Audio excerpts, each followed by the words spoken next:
실례합니다. 괜찮으세요? 네, 감사합니다. There are moments when your entire understanding of reality shifts in a single sentence.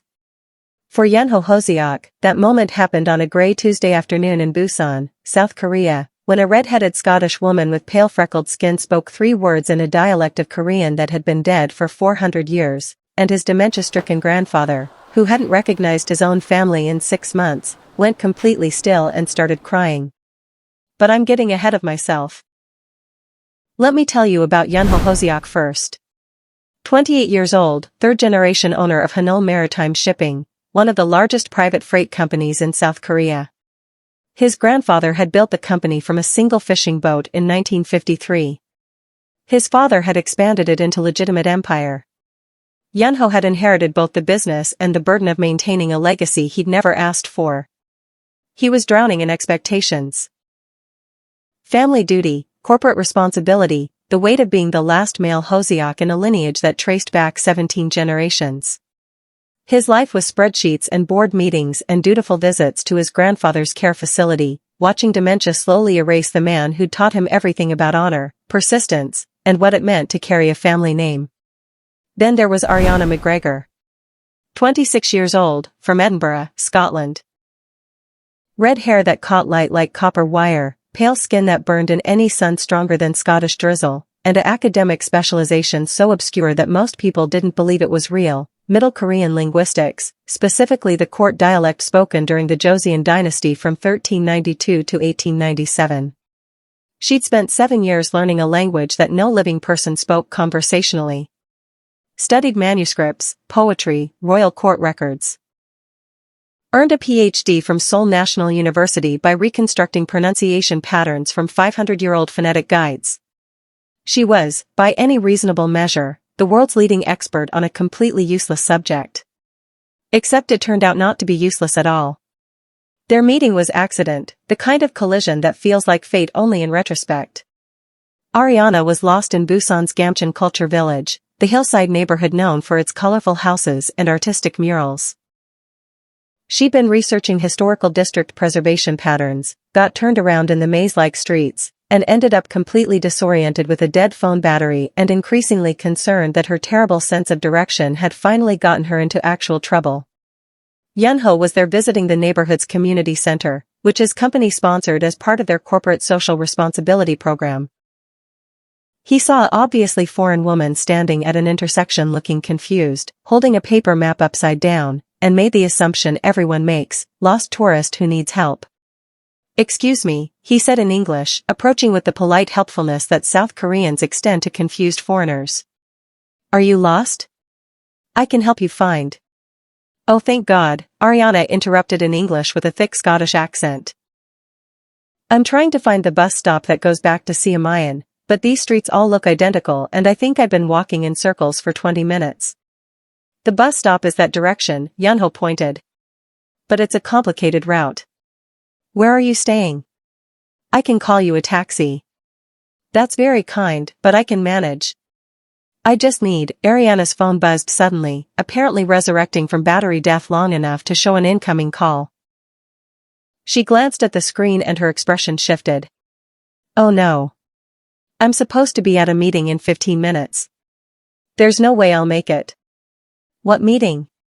"Academic consultation at Busan National University. I'm helping their history department with some translation work." She looked genuinely distressed. "They're paying me, which I desperately need, and I'm going to be late because I got lost looking at pretty houses like a tourist." Yunho made a split-second decision. "I can drive you. My car is 2 minutes away." "I can't ask you to." "You didn't ask." "I offered." "Come on." Which is how Ariana McGregor ended up in the passenger seat of Yunho Hoseok's Mercedes, speeding through Busan traffic while she tried to fix her wind-blown hair and wondered if accepting rides from handsome strangers was how horror movies started. "I'm Yunho, by the way," he said, navigating through a complicated intersection with the casual skill of someone who'd learned to drive in Seoul traffic. "Ariana. And thank you for this. Truly. I owe you significant Korean barbecue. You don't owe me anything. Though I am curious, what kind of translation work requires a Scottish academic in Busan?" Middle Korean linguistics. Historical court dialect, specifically. There's a collection of private letters from the 1600s that the university acquired, and they need someone who can actually read them properly. Ariana pulled out a notebook from her bag. Most modern Korean speakers can't parse the grammar. It's like asking someone who speaks modern English to read Chaucer, theoretically the same language, practically incomprehensible. Yunho glanced at her, genuinely interested. You can read 400-year-old Korean? I can read it, speak it, write it, and probably dream in it at this point. Spent 7 years of my life learning a language nobody speaks anymore. She smiled self-deprecatingly. My mother thinks I wasted my education. She's probably right. That's not a waste. That's preserving history. That's what I tell myself when I'm eating instant noodles because translation work doesn't pay well. They made it to the university with 3 minutes to spare. Ariana thanked him profusely, got his number, in case you get lost again, he'd said, and she'd laughed, and disappeared into the history building. Yunho drove away thinking about red hair and Scottish accents and the strange appeal of someone who dedicated their life to something completely impractical. He didn't expect to see her again. But fate, as mentioned, has a sense of humor. 3 days later, Yunho was at his grandfather's care facility in Haeundae, enduring the weekly visit that left him emotionally hollowed. The dementia had progressed to the point where grandfather Hoseok, the man who'd taught Yunho to sail, who'd built an empire from nothing, who'd been sharp and fierce and brilliant, no longer recognized his own grandson. Today was particularly bad. Grandfather was agitated, yelling in a mix of modern Korean and something older, more formal. The nurses couldn't calm him.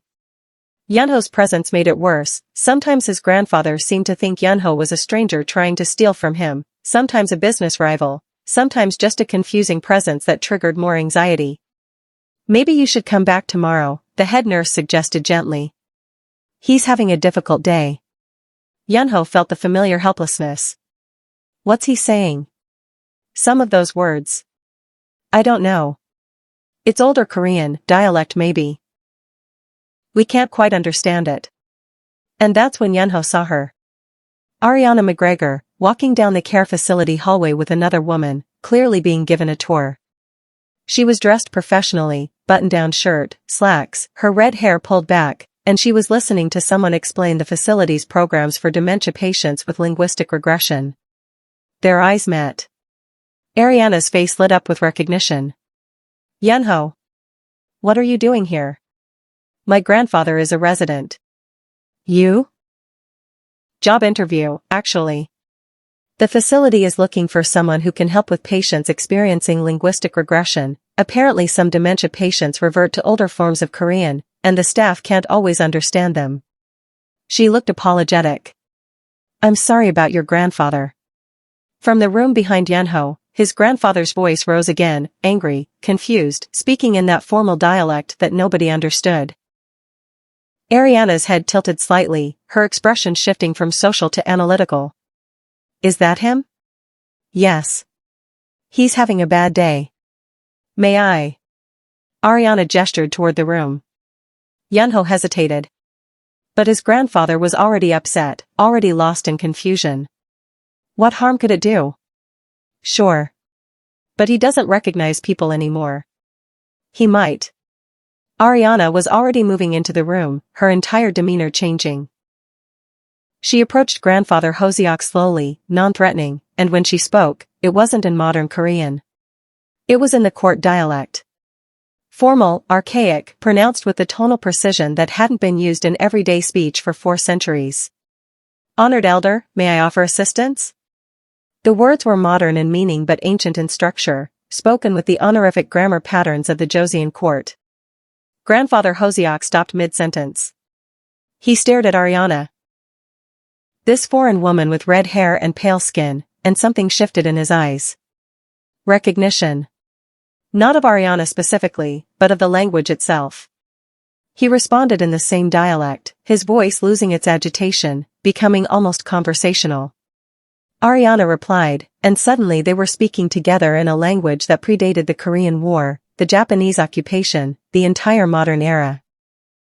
Yunho stood frozen in the doorway, watching a Scottish woman conduct a calm conversation with his grandfather in a dialect that had been dead for 400 years. After 5 minutes, his grandfather was sitting peacefully, holding Ariana's hand, tears running down his weathered face. She was speaking softly, soothingly, and he was responding with words that made sense in context even if Yunho couldn't fully parse the grammar. When she finally stood to leave, Grandfather Hoseok looked at her with perfect clarity and said, in careful modern Korean, "Thank you, young scholar. You speak like the court ladies I knew as a boy. My grandmother taught me." Then the clarity faded, and he was confused again. But for 5 minutes, he'd been present. Coherent. Himself. Ariana left the room quietly, her eyes wet. Yunho followed her into the hallway. "What just happened?" he asked. "Your grandfather's dementia is making him regress to the language patterns he learned as a very young child. His grandmother must have spoken court dialect, probably learned it from her own elders. It's unusual but not impossible. Some families maintained formal speech patterns long after they fell out of common use." Ariana wiped her eyes. "When he heard me speak it, it triggered memory pathways that are still intact. For a few minutes, he could access parts of his mind that modern Korean doesn't reach." "You gave him back to himself." "Only temporarily. Dementia is progressive. But yes, for a few minutes, he was coherent." She looked at Yunho directly. "I can do it again. If you want. If it would help." Yunho felt something crack open in his chest, gratitude, hope, something dangerously close to need. "Yes," he said. "Please. I'll pay you, I'll arrange whatever you need. You don't have to pay me." Ariana smiled gently. "Your grandfather deserves to have moments of clarity. That's not a transaction. That's just the right thing to do." And in that moment, in a care facility hallway in Busan, Yunho Hoseok looked at a Scottish linguist and thought, "I'm going to fall in love with this woman." He didn't know that she was thinking exactly the same thing about him. Subscribe to see how this unfolds. Comment below where you're watching from and tell me. Have you ever witnessed someone's language connect them to lost memories? This story is just beginning. The job interview became a formality after that hallway encounter. The care facility hired Ariana McGregor within 48 hours as their linguistic specialist consultant, part-time position, working with patients experiencing language regression, decent salary with benefits. It solved her financial problems and gave her work that actually mattered. But Yunho made his own arrangement. "I want to hire you privately," he said 3 days after the hallway incident, meeting her at a coffee shop near Houndy Beach. "To work specifically with my grandfather. Regular sessions, as many as you think would help." Ariana stirred her coffee, considering. "The facility already employs me. I can include your grandfather in my regular patients." "I know. But I want to make sure he gets consistent attention. That you're not spread too thin." Yunho pulled out a contract he'd had his lawyers draft. "Generous compensation, flexible schedule, whatever resources you need." "This is a lot of money, Yunho. My grandfather built Hanul Maritime from nothing. He deserves every possible comfort at the end of his life." Yunho's voice was carefully controlled, but Ariana could hear the emotion underneath. "If speaking Middle Korean gives him moments of clarity, then I want him to have those moments as often as possible." Ariana read the contract. It was indeed generous, far more than the work technically merited. But she understood what Yunho was really asking for: hope.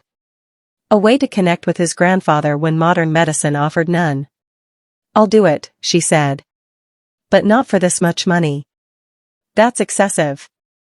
"Name your price then." "The facility's salary is fine. But I have one condition." "What?" "You learn the dialect too." Ariana leaned forward. "I can give your grandfather moments of clarity, but they'd be more meaningful if you could participate.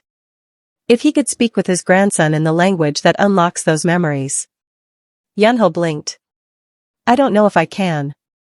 "You're fluent in modern Korean, English, and Japanese according to your company bio. I definitely didn't Google stock. You can handle Middle Korean grammar. It's challenging but not impossible." She smiled. I'm an excellent teacher. Very patient. Only moderately intimidating. Why would you do that? Because I watched you standing in that hallway looking like your heart was breaking. Because your grandfather deserves to connect with family, not just a random Scottish linguist. Because. She hesitated, vulnerable. Because I think you're someone worth teaching. Someone who'd actually use it properly. Something shifted in Yanho's expression, surprise giving way to something warmer. Okay, he said. Teach me. Really? Really? When do we start? Tomorrow. 6 a.m. I assume you're an early riser if you run a shipping company. Ariana pulled out her calendar. We'll do language lessons 3 mornings a week, then visit your grandfather twice weekly for practical application. Fair warning, Middle Korean grammar is going to make you want to cry. The honorific conjugation system alone has 17 distinct levels. I've negotiated shipping contracts with Chinese state enterprises. I can handle Korean grammar. We'll see about that. But Ariana was smiling now, genuine and warm. One more thing. What? If we're doing this, working together, spending significant time together, we should probably be friends. Real friends, not just professional colleagues. She extended her hand formally. Hi, I'm Ariana McGregor. I'm from Edinburgh. I have 2 older brothers who are both disappointingly normal. I came to Korea chasing a research grant and accidentally fell in love with the place, and I make terrible decisions about Korean street food that consistently destroy my digestive system.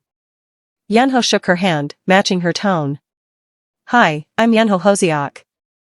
I'm from Seoul but moved to Busan to be closer to my grandfather. I run a company I never wanted to inherit. I have no siblings, which is why all the family pressure falls on me. And I haven't had a real friend in approximately 6 years because everyone either wants something from me or is intimidated by the Hosiak name. Well, I definitely want something from you. I want you to learn Middle Korean grammar until you can conjugate verbs in your sleep. Does that count? Completely different. You're demanding I suffer for educational purposes. That's friendship. Yanho realized he was still holding her hand. Released it reluctantly. 6 a.m. tomorrow? Bring coffee. Strong coffee. We're starting with vowel harmony patterns and I promise you'll need the caffeine. The lessons began the next morning in a small private room at the university library where Ariana had research privileges. Yanho arrived at exactly 5:58 a.m. with 2 large Americanos and discovered that Ariana McGregor, brilliant linguist and gentle soul with dementia patients, was an absolutely tyrannical language instructor. No, listen to the tonal distinction, Iaruzan versus Iarushan. The vowel harmony is critical. Say it again. Yunho repeated the word for the 17th time, his tongue struggling with pronunciation patterns that modern Korean had abandoned centuries ago. Better. Again. Ariana, it's the same. It's not the same. You're flattening the second syllable. Middle Korean maintained tonal distinctions that modern Korean lost. If you speak it like modern Korean, it won't trigger the right memory pathways in your grandfather's brain. Again. By the end of the first session, Yunho's jaw actually hurt from unfamiliar mouth positions. His notebook was filled with grammar charts that looked like abstract art. And he was fairly certain Ariana had enjoyed his suffering. That was brutal, he said as they left the library into the early Busan sunrise. That was gentle introduction. Wait until we get to the 7 levels of subject honorification. But Ariana looked pleased. You did well though. Better than I expected for first session. Was that a compliment? Don't let it go to your head. You still conjugated like a commoner addressing a minor bureaucrat when the context required court noble addressing a senior scholar. We have a lot of work to do. You're terrifying when you teach. I'm exacting. There's a difference. She handed him a thick packet of materials. Homework. Memorize the basic honorific particles and practice the tonal distinctions. We'll drill pronunciation next session. Yunho took the packet, flipped through 40 pages of dense linguistic notation. This is going to consume my life. Yes. But you'll be able to speak with your grandfather in the language he understands best. Isn't that worth some consumed evenings? Yes, Yunho admitted. It really is. They walked to the parking area together, the early morning quiet except for the distant sound of traffic beginning its daily build-up. Can I ask you something personal? Yunho said. Depends how personal. Why did you really come to Korea? Research grant is a reason, but it's not the whole reason. Ariana was quiet for a moment, watching the sunrise paint the sky in shades of gold and pink. I fell in love with Korean literature in university, she said finally. Not modern novels, classical poetry. Seijo verses from the Joseon era, written by court ladies and scholars and kings. The language was beautiful in ways English couldn't capture. So I learned modern Korean to read translations, then realized the translations were missing everything that made the original beautiful. So I learned Middle Korean to read the actual source material. She smiled self-consciously. And somewhere in that process, I fell in love with the idea that language could be a bridge across time. That I could read words written by someone 500 years ago and understand not just what they said, but how they felt. The exact emotional texture they were trying to convey. That's not practical at all, Yunho said. I know. It's also beautiful. Completely impractical and genuinely beautiful. He met her eyes. Your mother's wrong. You didn't waste your education. Tell her that when she calls asking when I'm getting a real job. They reached their cars, his Mercedes, her beat-up Hyundai compact that had seen better decades. Same time Monday? Ariana asked. I'll be here. With coffee and misplaced confidence in my ability to master archaic grammar. Perfect. See you then, student. As Yunho drove to his office, he realized he was smiling, actually smiling, for the first time in months. The prospect of difficult language study shouldn't have made him happy. But the prospect of spending 3 mornings a week with Ariana McGregor absolutely did. 6 weeks into their arrangement, something remarkable happened. Yunho had progressed from basic honorific particles to functional conversational ability. He still made mistakes, conjugated verbs incorrectly, used the wrong honorific level, occasionally inserted modern slang into classical grammar. But he could hold simple conversations in Middle Korean without Ariana wincing. Which meant it was time to test his skills with grandfather Hoseok. They arrived at the care facility together on a Tuesday afternoon. Grandfather was having a moderate day, not agitated but deeply confused, speaking in the mix of time periods that characterized his dementia. Ariana went first, as always. She greeted him in formal Middle Korean, and his face softened with recognition of the language if not the person. Then Yunho stepped forward. Grandfather, it's me. Your grandson Yunho. The grammar was archaic, the honorifics precisely calibrated for grandson addressing honored elder, the pronunciation carefully matching the tonal patterns Ariana had drilled into him over countless morning sessions. Grandfather Hoseok's eyes focused. Really focused, with clarity that hadn't been their seconds before. Yunho? He said the name with perfect recognition. When did you grow so tall? Tears burned in Yunho's eyes. His grandfather knew him.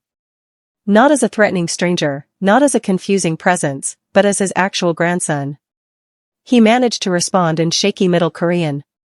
While grandfather wasn't looking. Grandfather laughed, actually laughed, a sound Yunho hadn't heard in 8 months. Then he launched into a story about the fishing boat he'd started with, about learning to read the sea, about building something from nothing through determination and honor. The story was in Middle Korean. Complex, flowing, full of grammatical constructions Yunho couldn't entirely follow. But Ariana was there beside him, quietly translating the sections he missed, helping him respond appropriately. For 20 minutes, 3 generations spoke together. Yunho, his grandfather, and a Scottish woman who'd learned a dead language because she loved beautiful words. When the clarity finally faded and grandfather's confusion returned, Yunho was emotionally wrecked. But he'd had something he'd thought was lost forever, a real conversation with his grandfather. Not one-sided visits to an empty shell, but actual connection. In the hallway afterward, he couldn't speak. Could only lean against the wall, struggling to compose himself. Ariana stood beside him, saying nothing. Just present. Thank you, Yunho finally managed. That was. I don't have words. You don't need words. I understand. She touched his arm gently. You did well. Your pronunciation has improved enormously. I still made mistakes. You were nervous and emotional. Mistakes are expected. But you connected with him, Yunho. That's what matters. Because you taught me. Because you saw what was possible and made me capable of it. He looked at her directly. I owe you everything. You owe me nothing. This is what the language is for, connection across time, across the barriers that disease creates. Seeing it work like that. Ariana's own eyes were wet. That's why I do this. That's why 7 years of studying dead grammar was worth it. They stood there in the care facility hallway, both emotionally raw, connected by the shared experience of witnessing language rebuild what dementia had broken. Coffee? Yunho asked. I need to decompress and I suspect you do too. Coffee sounds perfect. They ended up at a small cafe overlooking Houndy Beach, the afternoon sun painting the water in brilliant shades. Conversation flowed easily now, they'd spent enough time together that the initial formality had dissolved into genuine friendship. Ariana talked about her research, the collection of private letters she was translating for the university, the fascinating glimpse they provided into daily life during the Joseon era. Yunho talked about the shipping company, the challenges of modernizing infrastructure while maintaining family traditions, the weight of expectations. Do you resent it? Ariana asked. Having your life path chosen for you? Sometimes. Most times. Yunho stirred his coffee. But I'm also good at it. The company is thriving under my management. I've expanded operations into Southeast Asia, updated our fleet with environmentally friendly vessels, improved labor conditions. I'm making the Hoseok legacy better, even if I never chose to carry it. That's not nothing. It's also not fulfilling in the way I thought life would be. He looked out at the ocean. When I was young, I wanted to be a marine biologist. Study ocean ecosystems, contribute to conservation research. My father. He paused. My father made it very clear that was not acceptable for the Hoseok heir. I'm sorry. Don't be. I made my choice. Or I accepted the choice that was made for me, which amounts to the same thing. Yunho turned back to face her. What about you? Do you regret the impractical path? Every time I eat instant noodles for dinner, yes. Every time I translate a 500-year-old love poem that makes me cry, no. Ariana smiled. I chose beauty over practicality. Some days that feels like wisdom. Other days it feels like spectacular foolishness. Today? Today it feels like the best decision I ever made. Because I got to watch you speak with your grandfather in a language nobody else alive could have taught you. That's not foolish. That's magic. Yunho felt something shift in his chest. Ariana McGregor, with her red hair and her impractical education and her complete dedication to things that didn't make financial sense, was the most remarkable person he'd ever met. And he was absolutely falling for her. Ariana, he said carefully. I need to tell you something. What? I think we should. His phone rang. He glanced at the screen, saw it was his operations director, and knew he had to take it. Hold that thought, he said, answering. Yes? The conversation was brief, technical, about a shipping delay in Singapore. When he hung up, the moment had passed.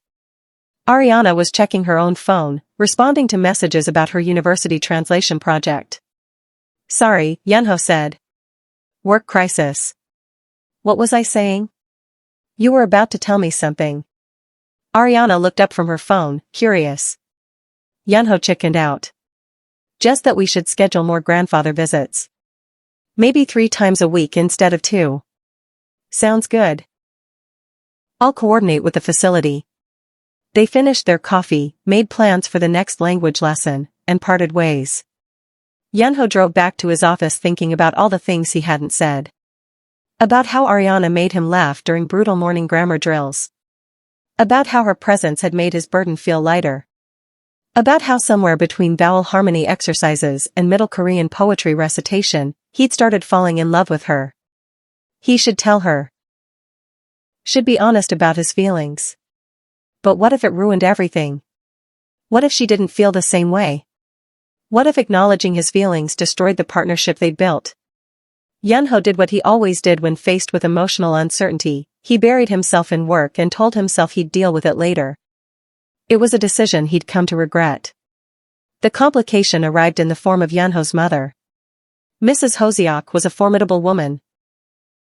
Elegant, sharp, absolutely convinced that her son's primary purpose was producing appropriate heirs to continue the family line. She'd been arranging marriage meetings for Yunho since he turned 25, each one more uncomfortable than the last. He'd successfully avoided them for the past year by claiming work obligations. But his mother was persistent, and eventually she cornered him at a family dinner. "You'll meet her," Mrs. Hoseok said in the tone that indicated this was not negotiable. COG1. Excellent family, Seoul National University education, works in corporate law. Very suitable. Mother, I'm not interested in arranged meetings. You're 28. Your grandfather's condition reminds us that time is limited. You need to marry, Yunho. Preferably soon. I'll marry when I find someone I actually love. Love is a luxury. Compatibility and family appropriateness matter more. His mother set down her teacup with finality. The meeting is Saturday at 7. The restaurant in Shinseki. Don't embarrass me by not showing up. Yunho knew better than to argue further. His mother would simply escalate until he capitulated. So he agreed to the meeting, hating every second of the obligation, and tried not to think about how Ariana would react if she knew he was being pushed into arranged marriage interviews. Not that it mattered what Ariana thought. They were friends. Colleagues. Nothing more, regardless of his personal feelings. Except it did matter. Everything about Ariana mattered to him in ways that made the arranged meeting feel like betrayal even though they'd never discussed being anything other than friends. The Saturday meeting was as uncomfortable as expected. COG1 was intelligent, attractive, perfectly polite. She was also clearly as unenthusiastic about the arrangement as Yunho. They made stilted conversation about their careers, their families, the expectations that had brought them to this awkward dinner. I'm sorry about this, Ji-won said eventually, her professionalism cracking slightly. My parents are persistent. Mine too, Yunho agreed. You seem nice. In another context, we might actually be friends. But we're not going to date. Definitely not. They both relaxed considerably after that acknowledgement. Finished dinner as quickly as politely possible, parted ways with mutual relief, and Yunho returned home feeling like he'd narrowly escaped a trap. His mother called within the hour. How was it? Fine. Will you see her again? No, mother. She's lovely, but we're not compatible. Yunho. I appreciate your concern about family legacy. I really do. But I won't marry someone I don't love just to satisfy tradition. He took a breath. When I find the right person, you'll be the first to know. Until then, please stop arranging these meetings. His mother was silent for a long moment. You're as stubborn as your grandfather. I'll take that as a compliment. After she hung up, Yunho sat in his penthouse overlooking Busan Harbor and admitted something to himself. He needed to tell Ariana how he felt. Not telling her was cowardice. And whatever else Yunho Hoseok might be, obligated heir, reluctant businessman, emotionally constrained son, he was not a coward. He'd tell her. Soon. After their next grandfather visit, when the moment felt right. The moment came 3 days later, but not how Yunho planned. They were leaving the care facility after a particularly good session with grandfather Hoseok. The old man had been lucid for almost 30 minutes, sharing stories about building the company, about Yunho's father as a child, about the values that had guided his life. Yunho was emotionally overwhelmed in the best way. And Ariana was radiant, her face lit up with joy at seeing the connection her work had created. He called you his treasure, Ariana said as they walked to the parking lot. Do you know how rare that is? For someone with advanced dementia to express that kind of clear affection? I know. It's because of you. All of this is because of you. It's because you did the work. You learned the language, you showed up consistently, you connected with him authentically. She bumped his shoulder with hers, casual, friendly. You're a good grandson, Yunho. And Yunho, emotionally raw and tired of hiding, just said it. I'm in love with you. Ariana stopped walking. Stood completely still in the parking lot, staring at him with an expression he couldn't quite read. What? I'm in love with you, Yunho repeated, his heart hammering. I have been for weeks. Maybe longer. I'm in love with how you see beauty in impractical things. How you're tyrannical about grammar and gentle with my grandfather. How you laugh at my terrible jokes and make learning feel like adventure. I'm in love with all of it. All of you. Ariana opened her mouth. Closed it. Opened it again. Yunho, You don't have to say anything. I know this complicates everything. I know we have a professional relationship and a friendship and I'm probably ruining both by being honest. But I couldn't keep pretending anymore. I needed you to know. I do have to say something, Ariana said, her voice shaky. Because I'm in love with you too, you absolute idiot. Now it was Yunho's turn to stare. You, what? I'm in love with you.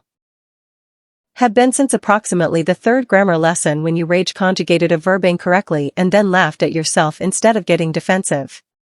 I'm in love with how you show up at 5 a.m. for language lessons you don't need just to connect with your grandfather. How you carry your family burden with grace even though it's crushing you. How you see me as a person instead of just the weird foreign academic. She stepped closer. I'm in love with you, Yunho Hoseok.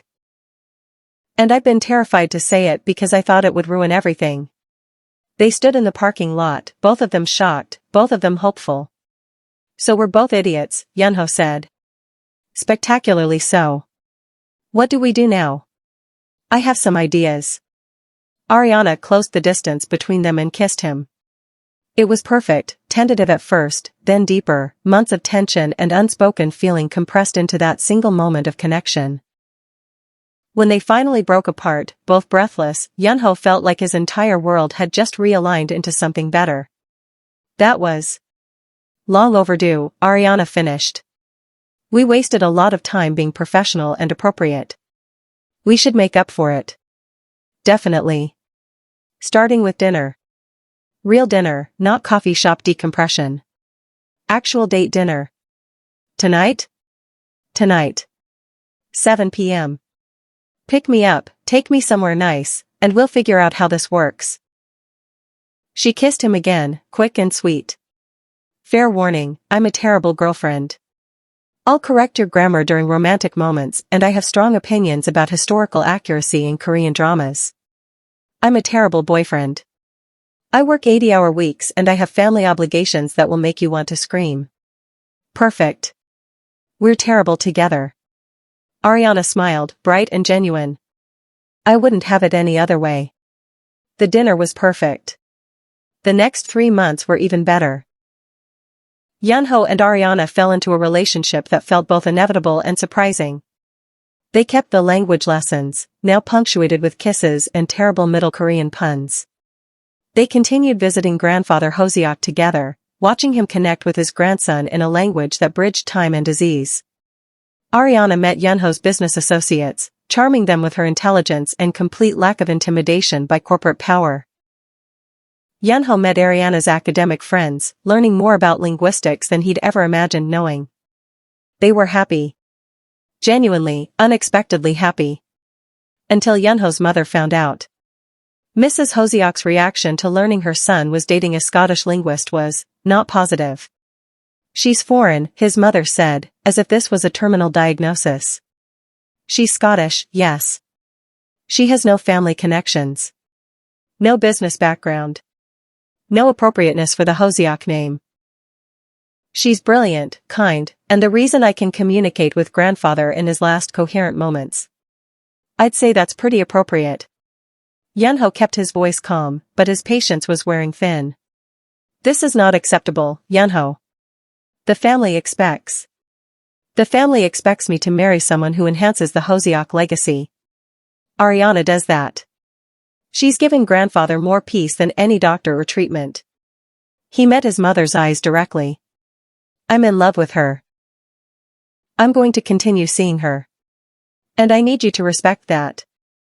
You're throwing away your duty for a foreign woman who studies dead languages. I'm choosing someone who makes me happy for the first time in my adult life. There's a difference. The argument escalated. Mrs. Hoseok threatened to withhold family support. Yunho pointed out he controlled the company and didn't need her approval. She invoked tradition, honor, the expectations of 17 generations. He invoked his right to choose his own life. They reached an impasse. Mrs. Hoseok left Yunho's penthouse in cold fury, and Yunho knew this wasn't over. His mother didn't lose gracefully. He called Ariana, explained what happened. She was quiet for a long moment. I'm causing problems with your family, she said. My family was already a problem. You're the solution. Yunho, if this costs you your relationship with your mother, then it costs me that relationship. I've spent my entire life making choices based on family obligation. For once, I'm choosing something for myself. I'm choosing you. Are you sure? Completely sure. Ariana, you've given me back parts of myself I thought were dead. Joy, hope, the ability to see beyond duty. I'm not giving that up. I'm not giving you up. Then we'll figure it out together. Her voice was steady now, determined. Your mother will come around eventually. Or she won't. But we'll face it together either way. Except it wasn't just his mother they had to face. 2 weeks later, Yunho's largest business partner, a traditional family firm that had worked with Hanul Maritime for 3 generations, made it clear that Yunho's inappropriate relationship was causing concern among conservative shareholders. Then a board member suggested that perhaps Yunho should reconsider his personal choices in light of company image. Then another partner made vague references to pulling contracts if Yunho continued to embarrass the Hoseok name. The pressure was systematic, coordinated. His mother's work, leveraging business relationships to force Yunho back into line. Ariana saw the stress it was causing. I can step back, she said one night when Yunho was particularly exhausted. We can keep this quiet, reduce public appearances. No. Yunho pulled her close. I'm not hiding you. I'm not pretending you're anything less than the most important person in my life. Even if it costs you business relationships? Even then. I'll find new partners, new relationships. But I won't find another you. That's very romantic and also possibly terrible business strategy. Probably both. He kissed her forehead. But I meant what I said. I'm not giving you up. The crisis came on a Thursday. Yunho was in a critical contract negotiation with a Singapore firm, a deal that would expand Hanul Maritime's Southeast Asian operations significantly. The meeting was going well until the Singapore representative's assistant whispered something to him mid-presentation. The representative's expression changed. Cooled. Mr. Hoseok, we need to discuss something before proceeding. Of course. We've received information that your personal life may create complications for our partnership. Concerns about your judgment, your commitment to traditional values our family firm prizes. Yunho felt ice in his veins. My personal life is separate from business. In your culture, perhaps. In ours, personal character directly reflects on business reliability. The representative slid a document across the table. We need assurance that you'll be conducting yourself in ways that align with our company values. Yunho read the document. It was, essentially, a morality clause, requiring him to maintain appropriate personal relationships and family stability as conditions of the partnership. This is asking me to control who I date. This is asking you to demonstrate the kind of character we expect in long-term partners. Then we don't have a deal. Yunho stood, gathering his materials. I won't sign away my personal life for a business contract, regardless of its value. Mr. Hoseok, this deal represents significant growth. It represents me selling my integrity. That's not growth. That's surrender. He headed for the door. Thank you for your time, but Hanul Maritime doesn't need partners who confuse personal character with personal choices. He left the meeting, his heart pounding, knowing he'd just walked away from a multi-million-dollar deal. His operations director caught up with him in the parking garage. Boss, that was a critical contract. I know. We needed that expansion. We'll find another way. Your mother orchestrated this. She's using business pressure to force you to end things with Ariana. I know that too. Yunho got in his car. And it's not going to work. But driving back to Busan, Yunho felt the weight of it. Every decision to choose Ariana cost him business relationships, family support, the stability he'd built. How long could he sustain this? How much could he lose before it broke him? He found Ariana at the university library, working on her translation project. She looked up, saw his expression, and knew immediately something was wrong. What happened? He told her. All of it, the morality clause, walking away from the Singapore deal, his mother's coordinated campaign to force them apart. Ariana was quiet for a long moment, her face carefully controlled. How much is this costing you? She asked finally. Doesn't matter. It does matter, Yunho. If choosing me means destroying everything you built. I didn't build it. I inherited it. And I'm tired of pretending that obligation is the same as purpose. He sat beside her, taking her hands. You asked me once if I resented the life path chosen for me. The answer is yes. I resented it every day until I met you. You showed me what life could be when I chose it for myself. I'm a dead language specialist with no business value and a terrible sense of direction. That's not a good trade for a shipping empire. You're the person who taught me to value beauty over profit. Who gives my grandfather moments of clarity? Who makes me laugh during grammar drills and believes that impractical things matter? Yunho kissed her hands.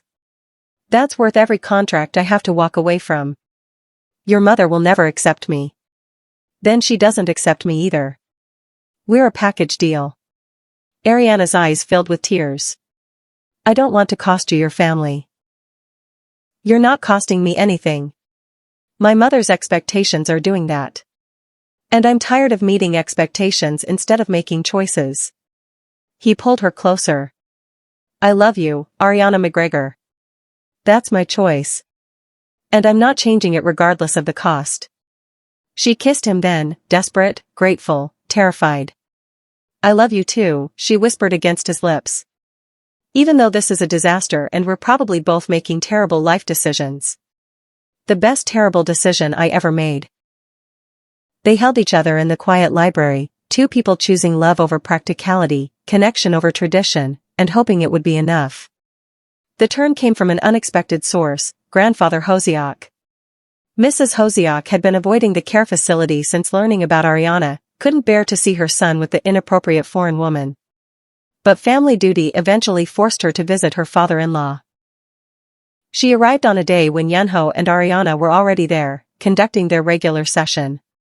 Mrs. Hosiak stood in the doorway, watching her father-in-law speak animatedly with the Scottish woman in a language she didn't understand. Watching Yunho respond in the same archaic dialect, his face lit with joy she hadn't seen in years. Watching genuine connection happening in a language that shouldn't have been possible. When the session ended and grandfather's clarity faded, Mrs. Hosiak entered the room. What was that? She asked, her voice shaky. Middle Korean, Yunho explained. Court dialect from the Joseon era. Ariana speaks it fluently. She's been teaching me so I can communicate with grandfather during his moments of regression. He recognized you. Yes. The language triggers memory pathways that modern Korean doesn't reach. Yunho gestured to Ariana. She's given me back my grandfather. Temporarily, but genuinely. Mrs. Hosiak looked at Ariana. Really looked at her, perhaps for the first time. Saw not the inappropriate foreign woman, but the person who'd given her father-in-law peace. You did this? She asked Ariana. I facilitated it, Ariana replied carefully, her Korean formal and respectful. But Yunho did the actual work. He learned a difficult language because he loves his grandfather enough to meet him where he is. My father-in-law hasn't recognized any of us in months. He recognizes the language. And through the language, he can access memories and connections that dementia has otherwise locked away. It's temporary, his condition is progressive. But for these moments, he can be himself again. Mrs. Hosiak sat down heavily, staring at her father-in-law who was now sleeping peacefully. I've been wrong, she said quietly. Yunho blinked. His mother never admitted being wrong about anything. About what? He asked carefully. About her. About you. About what matters. Mrs. Hosiak looked at Ariana. I thought you were a distraction. Someone inappropriate who would damage the family name. But you've given us something no amount of appropriate connections could provide, you've given us back my father-in-law's humanity. I just spoke a language he understood. You learned a dead language and then taught it to my son so he could connect with his grandfather. That's not just anything. That's... Mrs. Hosiak struggled with the words. That's extraordinary care for someone you have no obligation to. I have every obligation to people who matter to Yunho. He matters to me. So his grandfather matters to me. It's simple math. It's not simple at all. Mrs. Hosiak stood, walked to where Ariana was standing. I owe you an apology. I judged you on tradition and appearance instead of character. That was wrong. You were protecting your family and your son's future. I understand. Do you? Because I've spent weeks trying to destroy your relationship with Yunho. I've used business pressure, family obligation, every tool I had to force him to end things with you. I know. Yunho told me. And you stayed with him anyway. I love him. And love isn't something you abandon because it's inconvenient or complicated. Ariana met Mrs. Hosiak's eyes directly. I know I'm not what you envisioned for Yunho. I'm foreign, I have an impractical career, I bring no business advantages to the Hosiak family. But I make your son happy. I challenge him, support him, and I see him as a person instead of just an heir. That has to count for something. Mrs. Hosiak was quiet for a long moment. It counts for everything, she said finally. I've been so focused on tradition that I forgot what actually matters, that my son is happy, fulfilled, loved. You give him all of that. She turned to Yunho. I'm sorry. For the pressure, the manipulation, trying to force you into relationships that looked appropriate instead of supporting the one that actually is appropriate. Yunho looked stunned. Mother, You chose well. Better than I gave you credit for. Mrs. Hosiak managed a small smile. Your grandfather would approve. He always valued substance over appearance. He'd also love Ariana's Middle Korean pronunciation, Yunho said. She's terrifyingly accurate. I'm an excellent teacher, Ariana said. Very exacting. She made me cry during vowel harmony drills, Yunho added. Regularly, Ariana confirmed. Mrs. Hosiak laughed, actually laughed, tension breaking. Then she's exactly what you need. Someone who won't let you be comfortable. With Mrs. Hosiak's blessing came the dissolution of business pressure. Partners who'd been making vague threats about contracts suddenly backed down. The Singapore firm called back, apologizing for the morality clause and offering to negotiate without it. Board members stopped questioning Yunho's judgment. Turns out, Mrs. Hosiak's support carried significant weight. Once she made it clear that Ariana was accepted, the coordinated campaign against their relationship evaporated. But more importantly, something had shifted in Yunho's understanding of his own life. He'd spent years believing he had to choose between family duty and personal happiness. Between maintaining the Hosiak legacy and living authentically. Ariana had shown him that was a false dichotomy, that he could honor his grandfather's legacy precisely by learning to value human connection over tradition, love over obligation, substance over appearance. I've been thinking, he told Ariana one morning after their language lesson. About the company. About what I actually want. What do you want? To transition more operations to environmental shipping. Invest in ocean conservation projects. Build something that would make my younger self, the one who wanted to be a marine biologist, actually proud. He looked at her seriously. And I want you to be part of it. Not just my girlfriend, but my actual partner. In life and in vision. I'm a linguist, not a businesswoman. You're someone who understands that beauty and purpose matter more than profit. That's exactly the perspective I need. He pulled out a small box. So I have a question. Ariana's eyes went wide. Yunho, if that's... It's not a ring. Open it. Inside was a key, to his penthouse, to his life, to the future he wanted to build. Move in with me, Yunho said. Build a life with me. Help me transform Hanoi Maritime into something that actually matters. And maybe, eventually, if you want, we can make this permanent in more official ways. Ariana took the key, her hands shaking slightly. That's a big step. I know. Too big? Not big enough. She kissed him. Yes. To all of it. Moving in, building together, transforming impractical love into practical partnership. All of it. Even the eventual official permanent thing? Especially that. Though I have one condition. What? Our wedding vows have to be in Middle Korean. I'm not compromising on that. Yunho laughed, pulling her close. Deal. Though you'll have to write them because my grammar still needs work. It really does. Your honorific conjugation yesterday was terrible. Then you'll have to keep teaching me. For the rest of our lives if necessary. That sounds perfect. Grandfather Hoseok died peacefully on a spring morning, surrounded by family, having spent his last conscious moments speaking Middle Korean with his grandson about the sea, about legacy, about the importance of choosing love over duty. His last words were to Yunho, "You chose well. She sees you clearly." The funeral was traditional, attended by business associates and family friends and everyone who'd been touched by the old man's legacy.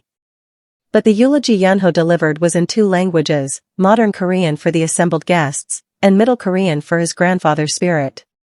Ariana stood beside him, tears streaming down her face, as Yunho spoke words that bridged centuries and honored both tradition and transformation. After the funeral, at the family gathering, Mrs. Hoseok pulled Ariana aside. "Thank you," she said simply. "For giving us those last months with him. For teaching my son to value connection over comfort. For being exactly what this family needed even when we didn't know we needed it."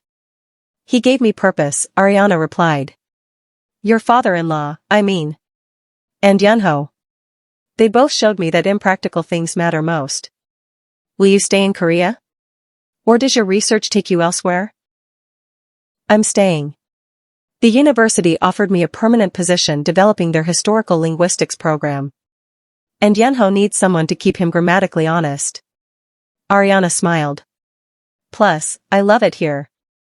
This strange country where I learned a dead language that turned out to be the most living thing I could have studied. My father-in-law would have loved you. He did love me. He told me, in Middle Korean, during one of our last sessions. Said I had the soul of a scholar and the heart of family." Mrs. Hoseok hugged her then, the first time, warm and genuine. "Welcome to the Hoseok family, Ariana. Officially and permanently." 6 months later, Yunho and Ariana were married in a ceremony that blended Scottish and Korean traditions. The vows were in Middle Korean, as promised. Ariana had written them, Yunho had memorized them, and they'd both cried while speaking words that no wedding guest understood but everyone could feel the weight of. Yunho's marine conservation initiative was thriving. Hanoi Maritime now led the industry in environmental shipping practices. Ariana's linguistics program was training the next generation of scholars. Together, they'd started a foundation supporting dementia research and linguistic therapy. They were happy. Impractically, wonderfully happy. On their wedding night, in the penthouse overlooking Busan Harbor, Ariana pulled out a worn notebook. "What's that?" Yunho asked. "My original research notes. From when I first started learning Middle Korean 7 years ago." She opened to a specific page. "Look what I wrote here." Yunho read the entry, dated long before they'd ever met. "I don't know why I'm learning this language. It's impractical, it's difficult, it serves no obvious purpose. But I believe that beauty matters. That connection across time matters. That someday, somehow, these words will matter to someone. Maybe even to me. You were right, Yunho said. These words mattered. They gave me back my grandfather. They gave me you. They gave me you too. And purpose. And proof that choosing beauty over practicality is the most practical thing you can do. Ariana closed the notebook. Your grandfather told me once, in Middle Korean, that love is the only language that truly matters. Everything else is just grammar. He was wise. He was. And he'd be proud of you. Of us. Of what we built from an accidental meeting and an impractical language. Yunho pulled her close, speaking in the dialect they'd both come to love. I love you, my scholar. I love you, my ocean. Ariana replied. And in a penthouse in Busan, two people who'd learned that the most impractical choices often lead to the most practical happiness celebrated a love that had been built on dead grammar, living connection, and the radical belief that beauty matters more than sense. Sometimes the most important connections happen in languages nobody else speaks. Sometimes loving someone means learning to meet them where they are, even when that requires studying dead grammar for months. Sometimes the most impractical choice, learning a language nobody uses, dating someone your family doesn't approve of, choosing love over obligation, is actually the most practical thing you can do. Yunho Hosiok learned that from a Scottish linguist who saw beauty in forgotten words.